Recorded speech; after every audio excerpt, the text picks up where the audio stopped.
Bueno, Lorenzo, nos encontramos acá después de 4 años de la revuelta, después de 1 año y medio de gobierno Boric.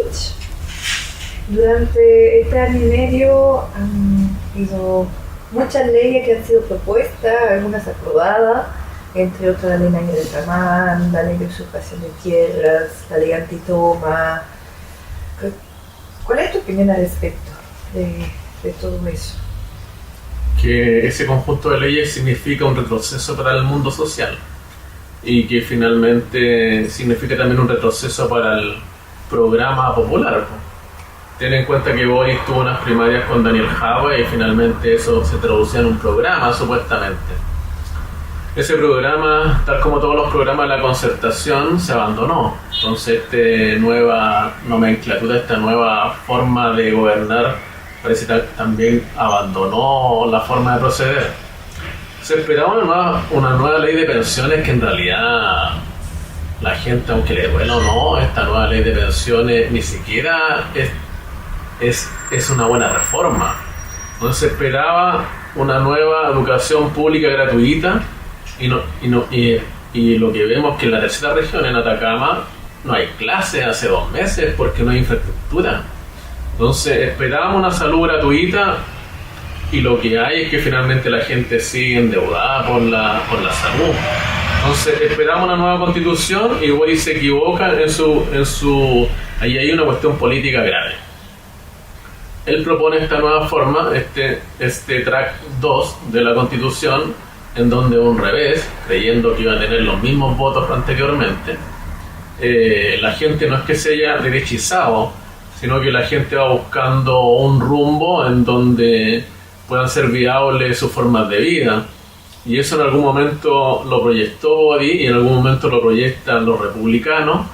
Y en algún momento la gente tendrá que entender que el proyecto social tiene que ver independiente de los políticos que lo representen.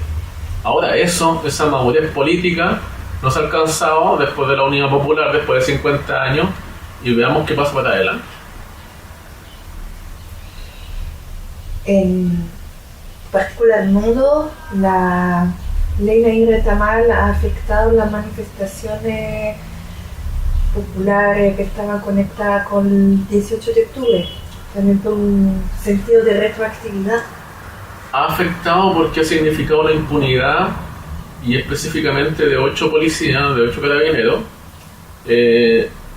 3 estaban con medidas cautelares que quedaron en libertad completamente y 5 estaban condenados, que quedaron absueltos. Están en proceso 4 casos así, entre ellos lo de María Paz Caja, que se va a ver en la Corte Suprema en diciembre. Yo quiero que con el caso de María Paz Caja sea un antes y un después que la Corte Suprema se pronuncie.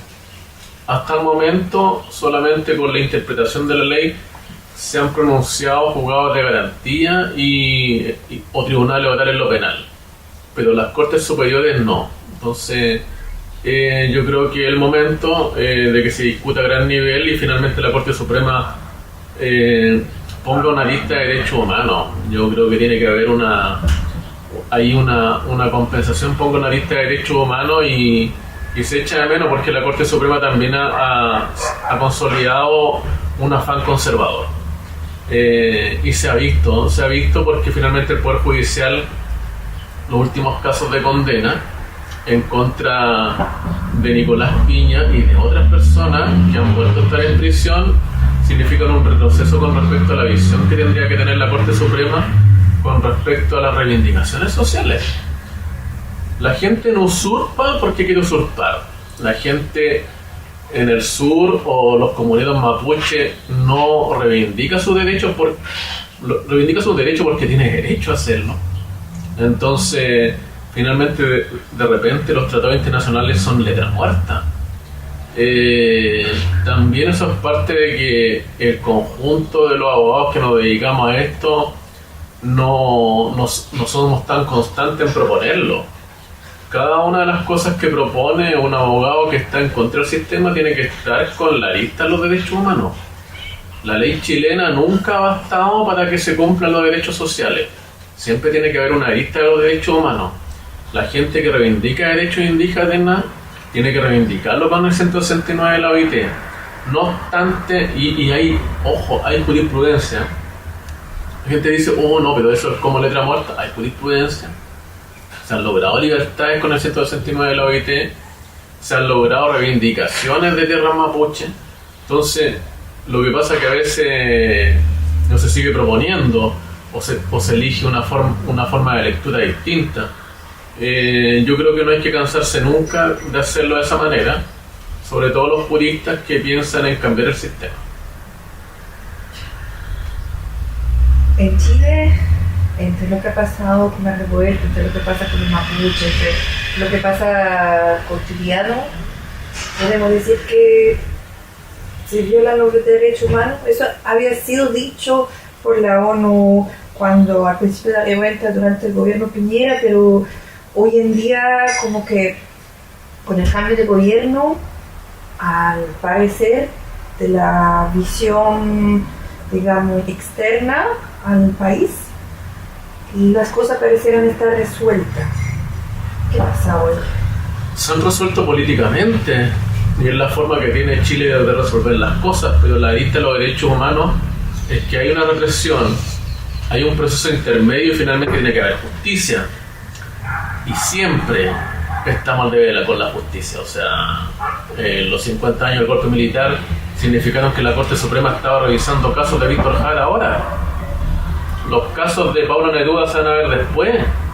O sea, vamos a esperar 50 años para que la justicia tenga un complemento final con respecto a esto. No. Siempre se resuelven políticamente. Es la peor forma de resolver porque el mundo sabe, el mundo civilizado, que esas no son formas. Siempre queda una grieta y esa grieta se puede abrir. Lo tendrán que ver los sociólogos cómo se hace. Pero en el caso que nos combina a nosotros, nunca se abrocha finalmente el proceso de derechos humanos, en donde la Corte Suprema tiene que dar un antes y un después. No hay mucho futuro con respecto a eso. Los nuevos ministros de la Corte Suprema, hay varios ministros nuevos que yo tengo fe en ellos, pero no sé si van a ser presidente dentro de poco. El presidente de la Corte Suprema le da una impronta a la Suprema y le da un cariz a la Suprema, pero no creo que haya cambio dentro de...